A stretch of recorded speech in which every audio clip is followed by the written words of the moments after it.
Today in my studio, my boss came with a statement saying, "So, we're going to be short on staff eternally, so if you could just work yourself to the end, that'd be great." And I was like, what? Maybe all this workload had driven him nuts. I wonder if all the higher-ups in the world are similar. But Elon Musk would be an anomaly because, first of all, he is not short-staffed, and to boost his business even more, he is now opening a new Tesla showroom in China. Well, do you want to know more about this? Stay tuned in the video. Welcome to Tesla Stock News. Don't forget to subscribe to our channel and press the bell icon to never miss an update on the ups and downs of the stock prices of Tesla or anything related to the multi-talented, influential tech icon and billionaire Elon Musk. The electric vehicle maker Tesla declared the opening of a new dealership in Urumqi, the capital of Zhejiang, China, just days before it registered record-breaking delivery numbers for 2021.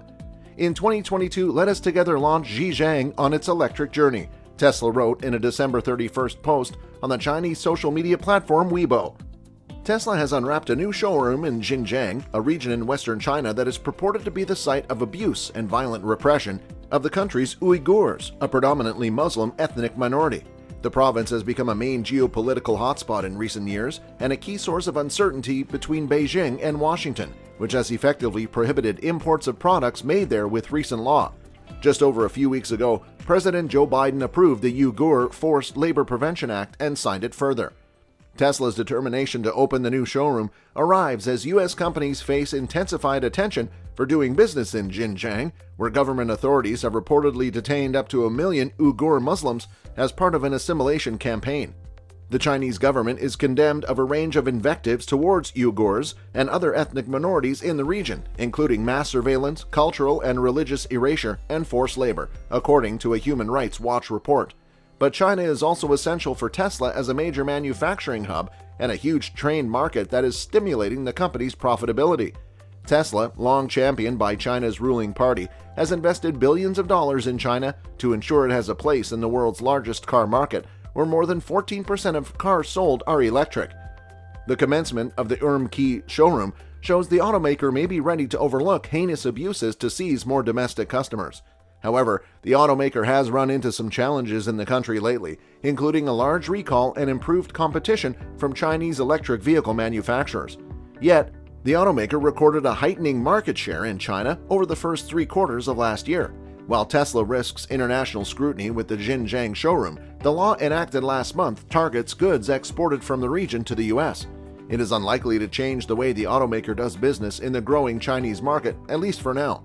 The company reported on January 3rd that it delivered over 936,000 vehicles in 2021, an 87% rise from the year prior. Analysts with Credit Suisse estimated in a December 23rd note that about 80% of Tesla's volume growth in 2021 came from its Shanghai factory, which outweighed the EV maker's Fremont, California facility in vehicle output last October. However, the decision to open a showroom in Xinjiang, though, may prove contentious and apexes how politically fraught China can be for Western companies. Xinjiang has become an important point of conflict between Western governments and China in recent years. UN specialists and rights groups calculate more than 1 million people, mainly Uyghurs and members of other Muslim minorities, have been imprisoned in camps there. The U.S. has rectified a range of sanctions and regulatory and other criteria against China over its continuing human rights abuses in Xinjiang, including constraints on U.S. business dealings with local operators and suppliers. U.S. President Joe Biden and members of the U.S. Congress have amped up pressure on companies to alienate themselves from Xinjiang. On December 23rd, Biden signed a bill blocking imports of goods made in the region. The United States has tagged China's treatment of ethnic Uyghurs and other Muslims in Xinjiang as genocide. The United States and a few other countries plan a prudent boycott of the Beijing Winter Olympics in February over the issue. Retail operations in China have become fraught as international brands come under increasing stress to cut ties with Xinjiang suppliers if they can't ensure the absence of forced labor or other abuses. Companies including H&M and Intel have been widely criticized or coerced with boycotts in China over their decisions to turn away the brand from Xinjiang labor and products. Case studies of such mass online responses have found the nationalistic backlash is often driven or overstated by Chinese state media and state-linked social media accounts. Human Rights Watch's Australia researcher Sophie McNeil said, Beijing and businesses have long banked on a global willingness to put profits ahead of human rights, even in the face of crimes against humanity, but we must not allow this to continue in 2022.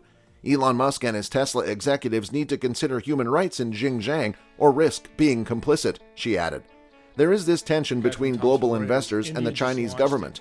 Global investors want market access, and the Chinese government says the cost of access is acquiescence, said Michael Dunn, chief executive of ZhouZhouGo, an investment advisor that works with automotive and technology companies doing business in China.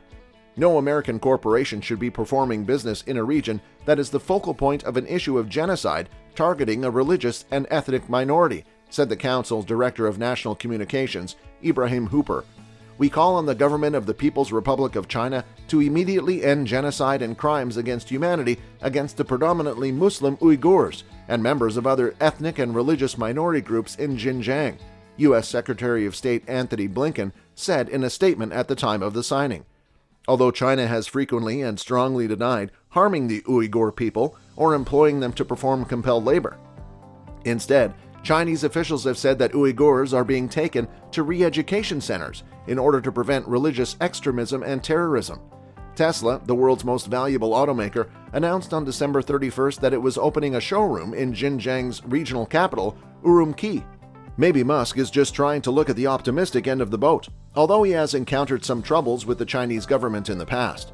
The automaker has had an unstable relationship with China's government for years, including when it signed a deal to open a factory in Shanghai at the onset of 2021, when that factory's production helped push Tesla to its first annual profit. Musk last year had to smooth over relations with Chinese administrations after Tesla were outlawed from government properties because of the concerns that the data accumulated by the vehicle's cameras was being transmitted out of China. But this was all in the yore, and now Tesla has a showroom in Urumqi, the region's capital, and China is no longer just helpful as a production center for Tesla, rather its buyers are increasingly assisting boost sales for the automaker too. In the third quarter of last year, Tesla reported sales of $3.11 billion, roughly half of U.S. deals during that period. In 2018, Tesla's sales in China were equivalent to just 10% of U.S. sales. Who has not endured any challenges while doing business? Everyone comes across many obstacles in their quest, but once you learn to conquer them, there is only one thing waiting for you, and that's victory. Elon Musk understands this very well, and we do hope that its new showroom in China will take him even higher and make him even bigger. Well, apart from our thoughts and beliefs, what do you think about this new Tesla factory in China? Will it face more problems, or maybe it will just double the sales on Tesla? Let us know in the comments below. And most importantly, if you like this video, then hit the like button, subscribe, and click the bell icon to get a notification every time we make a new video about the latest trends in Tesla stocks. See you in the next one. Until then, peace.